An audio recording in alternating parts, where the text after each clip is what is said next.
Hello, brains! Next week will be our 1-year anniversary. We have come so far. This year we made over 50 videos. We got over 2 million views on the channel, and we are so close to hitting 50,000 subscribers in our first year. We won YouTube Next Up. We made a 2-hour glitter jar. We dealt with meltdowns and procrastination and studying and relationships and paper clutter and sleep.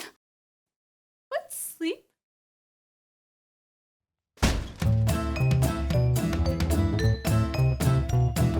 Getting stuff done is great, but as I'm learning, it's also important to manage your time so that you're not up till 3 a.m. every night. After a year of doing this show, scheduling is still something I really struggle with, so this week, we're getting professional help. This is Eric Tivers. He's a licensed clinical social worker, has ADHD himself, and he runs an intensive coaching group for people with ADHD. He's also the host of the ADHD Rewired podcast, which you may have heard me on. Links in the description. Eric is also an all-around amazing guy for doing this interview, even though I showed up 20 minutes late. Did I mention I filmed this from home? I was 20 minutes late to my dining room. Thank you so much for coming, Eric. Thanks for having me. I'm really excited to do this. Help. Oh, that's my cue, huh? Okay, when you think of a schedule, what is that to you? A prison? So there are two things that I just saw and heard. One was, next question, please. I don't even know how to answer that.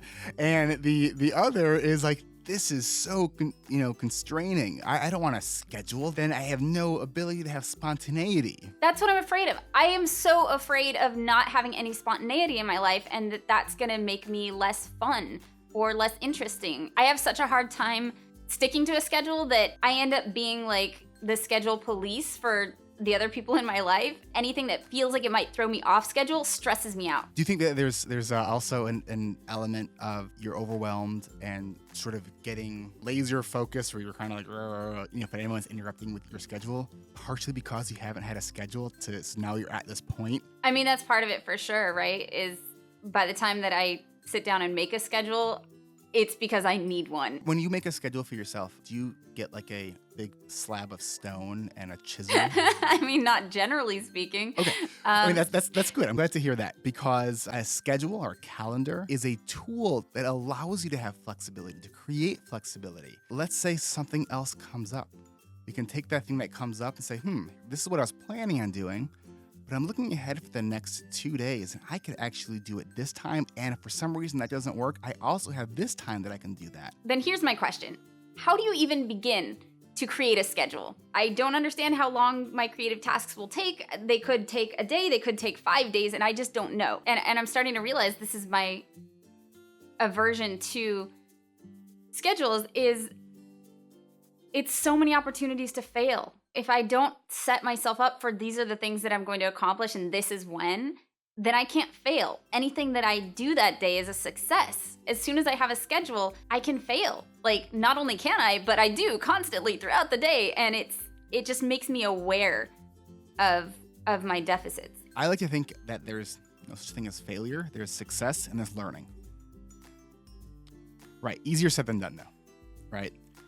As people with ADHD, we have, unfortunately, a very, our sort of resume of failures is bigger than we want. So there's a lot of shame that's involved in that. It's understandable where there's a sort of resistance to it, because why would you want to continue to set yourself up to fail at stuff? One of the things that I think is true for a lot of us with ADHD is our sense of time is pretty lousy, right? You're like, oh yeah, that'll take me 10 minutes. And that task is never taking me 10 minutes, ever.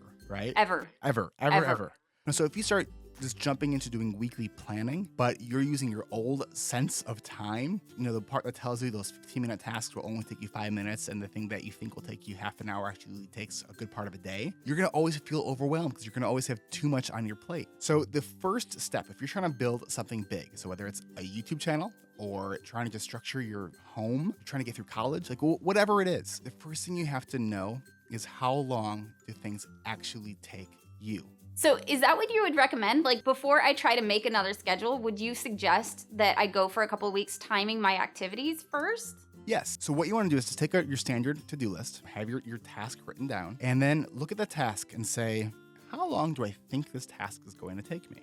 Say it's writing an email. It's going to take you 5 minutes. So what you do then is set a timer that actually goes up. So not a countdown timer, because if you set a countdown timer and it it gets to 0 and you're still working on that email, how are you going to know how long it actually took you? So use a count up timer, stop the timer when you're done with a task, and then write down how long it actually took you. So one of the things that I learned at the CHAD conference where Eric was speaking, he said something really, really profound that I had never considered before, which is that things take the time that they take to do, but they also take prep time and cleanup time. Yes. And I don't think I'd ever considered that in my entire adult life. For your viewers, if you're looking around you and you're like, man, these piles, they're out of control. Here's the secret to this. And I learned this actually from a conference that I went to that was talking about play. There's 3 parts of play. There's setting it up, playing, and cleaning it up. And I immediately made that connection between works the same way. And I haven't been factoring in my cleanup time. And that's why I have piles everywhere. So apparently I've been doing my scheduling backwards. Apparently, before you try to create a schedule and stick to it, you should figure out how long the things you're putting in that schedule will actually take. Yeah, where I would actually start, Jessica, is those things that you do every single day. How long does it take you to make your coffee? How long does breakfast take you? I think that's where a lot of us run into issues is we forget that the little things that aren't on our schedule that we do every day actually take up time. Especially when you have the amazing abilities to transition as quickly as you and I do.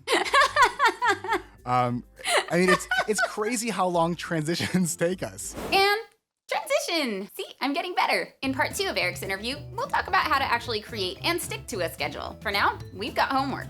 Start keeping track of how long things take you. Write down how long you think it'll take, start your count up timer, and then write down how long it actually took.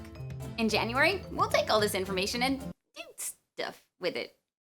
Eric will explain. If you're interested in joining Eric's coaching group, which is kind of like a semester of ADHD school, you can find a link in the description. Registration closes this Friday. If you're watching this in the future, first off, wow, we're in the future.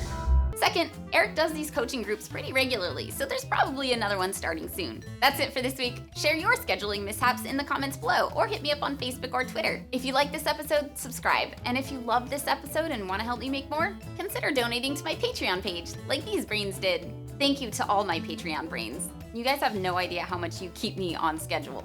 See you next week. Bye, brains. Question time. OMG, you've almost been doing this for a year. Are you gonna do anything for your special first anniversary episode? Mm-hmm.